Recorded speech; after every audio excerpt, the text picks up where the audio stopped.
శవ రాజకీయాలకు మంత్రి జోగి రమేష్ పాల్పడుతున్నాడని పెనమలూరు టీడీపీ అభ్యర్థి బోడే ప్రసాద్ తీవ్ర స్థాయిలో ఆగ్రహం వ్యక్తం చేశారు.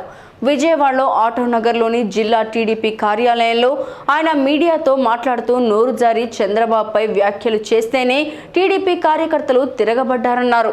జోగి రమేష్ సిగ్గు లేకుండా వ్యవహరిస్తున్నాడని విమర్శించారు. రాజకీయ జీవితం పెనమలూరులో భూస్థాపితం చేస్తామన్నారు. శవం దొరికితే చాలు శవ రాజకీయాలు చేయాలనంటే ఇది సరైన పద్ధతి కాదు. బోడే గో బ్యాక్ అంట. శవం దగ్గర మేమన్నా మాట్లాడామా?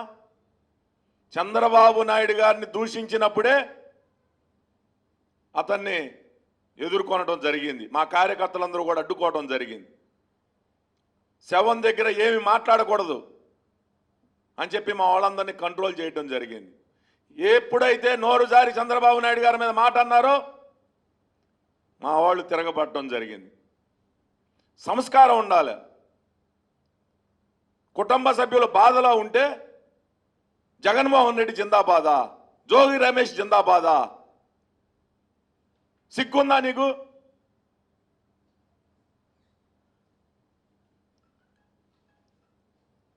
ఒకటే చెప్తా ఉన్నా, నీకు దమ్ము ధైర్యం ఉండి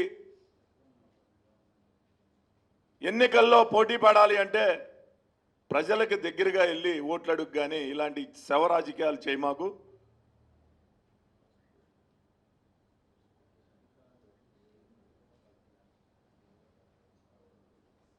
తప్పకుండా నీ ఓటమి, నీ రాజకీయ సమాధి పెనమలూరులోనే సమాధి కాబోతా ఉంది.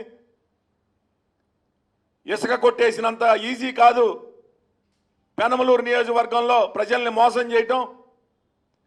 బూడిద కొట్టేసినంత ఈజీ కాదు పెనమలూరు నియోజకవర్గంలో గెలవటం. నీ కపట ప్రేమ, నువ్వు చూపించే అతి ప్రేమ ప్రజలందరూ కూడా గమనిస్తూ ఉన్నారు. 5 సంవత్సరాలు ప్రజల మధ్య ఉన్నాం. నియోజకవర్గంలో గడప గడపకి తెలుసు బోడే